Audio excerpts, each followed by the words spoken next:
Hector, are you okay, Hector? Where's your girls, buddy?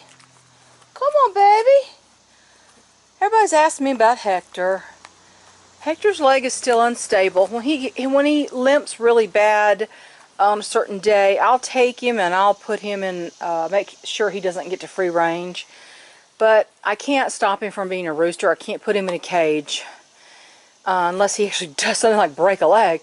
I can't put him in a cage and separate him from the girls. He would go insane listening to them. Come here, baby. Come on. Come here. Are you okay? Is your leg hurting? Is that why you're over here with a lot of lawn equipment? Hector, come here. You see these craters? That's from dust bathing. One of these days when they don't have access to my deck and my under the house area, I'm going to put some flower beds or something over here. This is crazy, but you can't stop them. Okay, Hector, are you going to walk? Come on, Hector, let's go. Come on, come on. Oh, God, he's limping bad today. That's why he's over here. Well, let me go and put Mr. Hector away. Hang on. Come on, Georgie. Come on, June. Come on, June. Boy, I got to cut your toenails again, woman. You're not digging enough when you're out, are you? Come on, June. Come outside. Come on, June. Atta girl. My 12-year-old woman. You are so old, Junebug. Let's go outside. You and Georgie are ancient. Yes, you are. Go ahead, girls. Go ahead. That girl. Hey, Georgie. My last Delaware girl. Georgie's 11. She was 11 in February. Delawares are special. They are very smart. Delawares were actually created as a meat bird. It's an American breed. They were created as a meat bird they were a sport, which is like a Cracker Jack surprise out of a breeding Barred Rocks and I think it was Rhode Island Reds, and they have Barred Plymouth Rock in their ancestry. And one came out white, and somebody took that sport and bred from it and created the Delaware as a meat bird. So they're much heavier than they look, and they're very tightly feathered, and compared to some. And because they, yes, Atlas, because they're so heavy, their musculature is very dense, probably due to their meat bird heritage. They definitely are heavier than they look. She's a very hefty girl. Delawares almost went extinct, and the hatcheries brought them back by putting in other breeds and kind of messing up the breed badly. So a lot of hatchery Delawares don't have good leg color. They're skinny.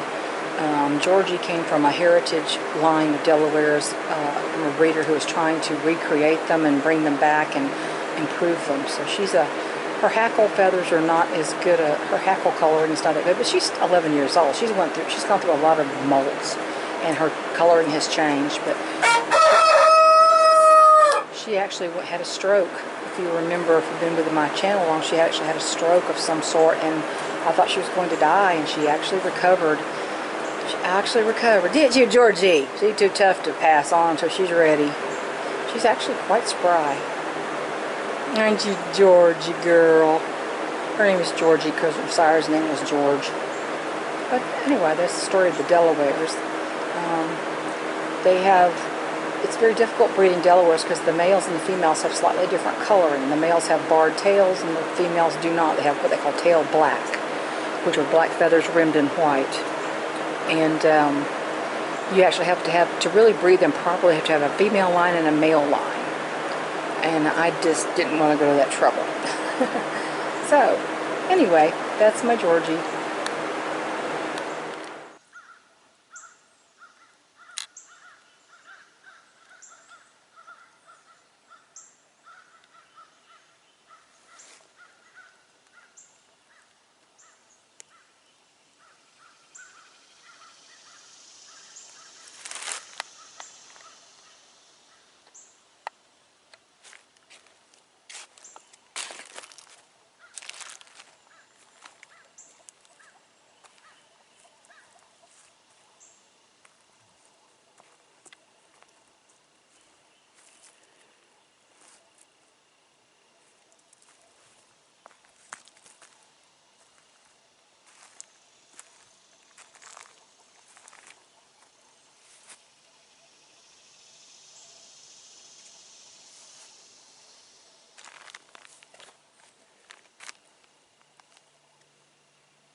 These are the better bush tomatoes. I got Siamese twins here. Look at that. Got a Siamese twin tomato.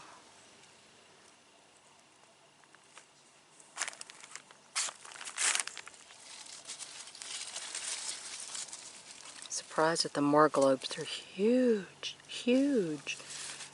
Had one yesterday. It was very good. The way I like to eat tomatoes, okay, when the season is generally a tomato sandwich, toasted bread, Duke's mayonnaise. I like Duke's because there's no sugar in it. It's just the perfect flavor and creaminess for mayonnaise. You can't get Duke's probably if you're not in the South. And sliced tomato with a teeny spritz of salt on it, maybe a slice of cheese, and some crispy bacon. Everything's better with bacon. My Amish paste tomatoes I planted from seed are doing real well. They have blooms, and I hope to have some from those. Squash plants are gone except for one over there. My honeydew melon is finally tumbling. Got plenty of butternut squash here on those plants and in the garden. The volunteer plant in the compost pile, which is much lower than it used to be after the potatoes were removed. My husband got several buckets of soil from there and put in the tall planting beds yesterday and found a few more potatoes. Just a few more, not very many. We actually did really well in collecting them when we did. And they're curing in the basement like you saw. Oh, I don't know what kind these are. These were started in a tray, and my husband said, take these out and just stick them in the garden, and I don't even know what kind they are. I have no idea. I don't know if these are large red cherry tomatoes. It might be a large red cherry tomato considering the form of this right here. Could very well be. Because I didn't have any of the. I planted a lot of those, but I didn't ever see any do well enough to. Let me see, where in the world? There are squashes turning over there. Someone asked me if I'd heard of the buttercup squash rather than butternut. It's a round squash, also called turban squash. And if I plant a squash in the future, I may try that because that sounds really good. Nice sweet squash. Oh my goodness, the purple hull peas are insanely good. They are turning.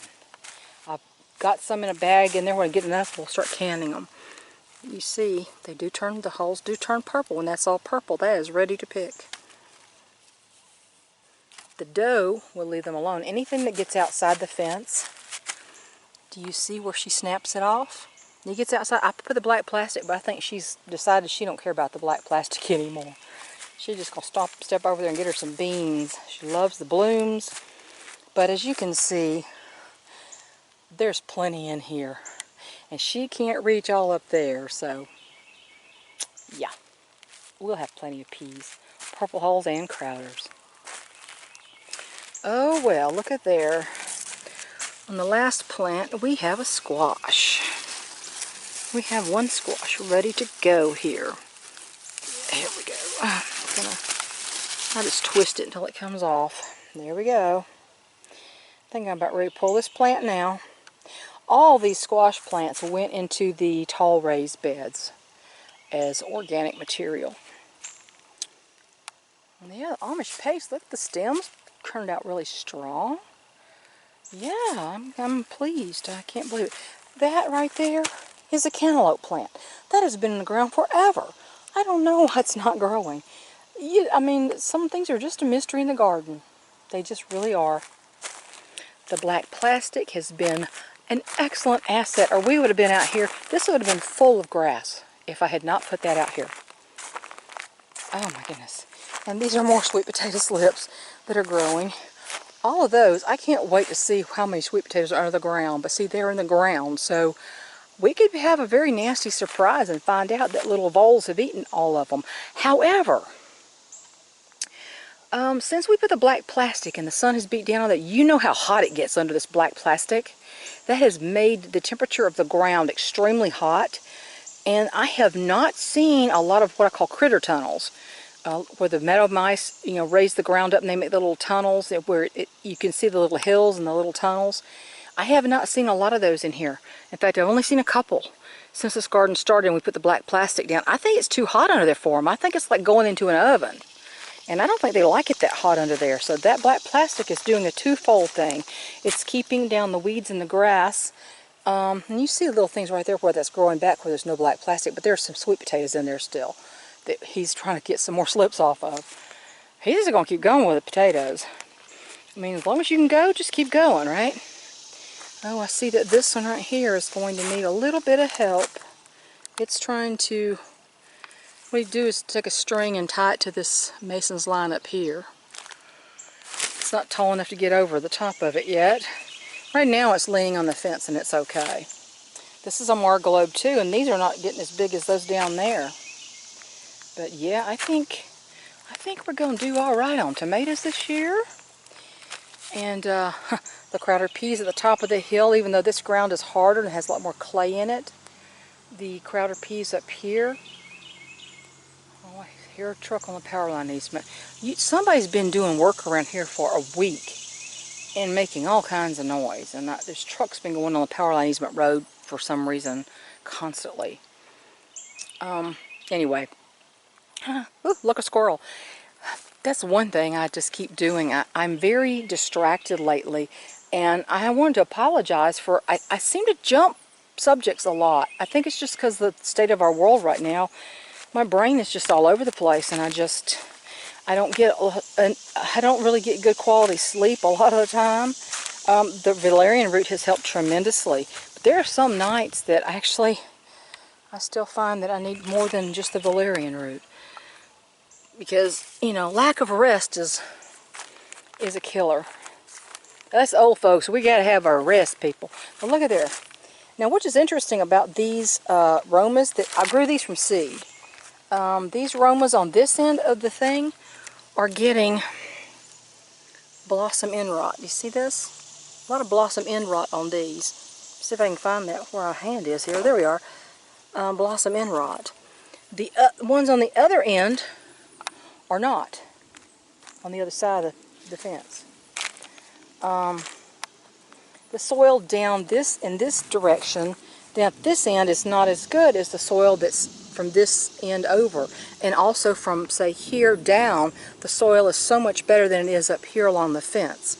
Up here along the fence, it's still got a lot of clay. The ground is much harder.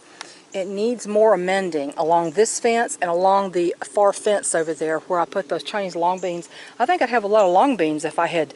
That soil was as good as the soil in the middle here. Of course, all it takes is just adding some more of that.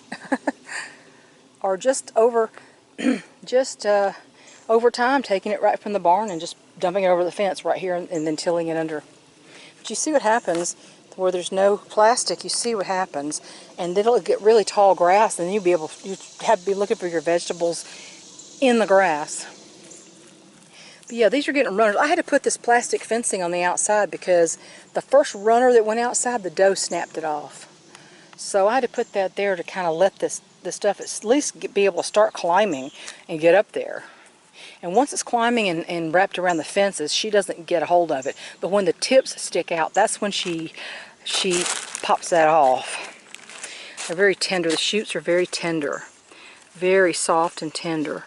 And, you can easily break those things. But, yeah, I encourage them around the fence a lot of times myself. Because, look, do you see this? Right there? She snapped that off. God love her. She's a pretty thing. If deer were as ugly as warthogs, they wouldn't have overpopulated this whole country. But they're beautiful animals. I just don't like to share. You have to kind of make provisions for them because you've invaded their space. These are the greasyback beans. Now they're blooming. The plants are really small. They're blooming and they're climbing now. So my husband only planted these to get seed for next year. He didn't really want to even eat the beans from these this year. It's just we had so few seed this year. He just wanted to seed save from these. I ordered some seeds from Johnny's Seed. Johnny's has a lot of heirloom seeds. They're out of a lot of stuff, but they have sales on a lot of stuff too. Shay Elliott from Elliott Homestead Swears by Johnny's Seeds, and I've ordered some carrot seeds and some other things from them for next year, because heirloom seeds will last you a while. They will last you a while. I tripped over there, sorry. I didn't mean to jerk the camera. Yeah, the Amish paste. See, you're getting some blooms on here. Good strong stalks on those. So that's the thing about heirloom seeds. The hybrid seeds, you don't seed save from hybrids. But heirloom seeds, you see these pea plants up here, right here? This section right here, all the way to the post. Those are from the jar, the original jar of Crowder pea seeds from my grandfather's farm. The original seeds. Those seeds are about 15 years old or older. And I planted those seeds and they came up. As an experiment, I planted from the original jar of Crowder pea seeds in this section. And look, they're up. In fact, they'd already have runners on them if that ground was, but that ground has a lot of clay in it right there. So, that's what's good about the heirlooms, people. That's what's good about heirlooms. It is. So, that's the end of that, and I better quit rambling, or this will be an hour long. Yeah, I'm sorry about being distracted, and I end up going on tangents that I don't really intend to go on. But you know what? This ground, when we moved here, this was all forest. It was entirely forested land right here. In fact, it was forested all the way up to the house. We did a garden bed. It didn't do so well. We kept tilling it. This right here used to be like that compost pile. It was he tilled it under, he expanded it, he spread it out. This is what you can have with chicken poopy shavings from the barn. It's just pine shavings and chicken poop. That's it. That's it. You till it under, rain, worms. Trust me on this, people. This is what you get. This soil is the best soil. And this up here will be better if I can continue up here and pour some actual shavings along this fence and till it under right here next to the fence. This just hasn't had any attention.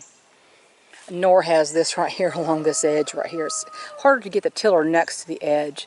So we haven't paid attention to the edges as much as we have the whole center. And of course down there, all the rain runs down the hill and pools right down there. So that gets a lot of water. Plus a lot of the runoff, soft soil from up here runs down there. So that soil at the bottom is very soft. My chickens love to dust bathe behind the fence, which is just piles of super soft soil. So there you go. And we'll let you know how the canning goes. I'll talk to you guys later. I hope that was enough chickens for you. The person who asked me said, I need a chicken video. You know who you are.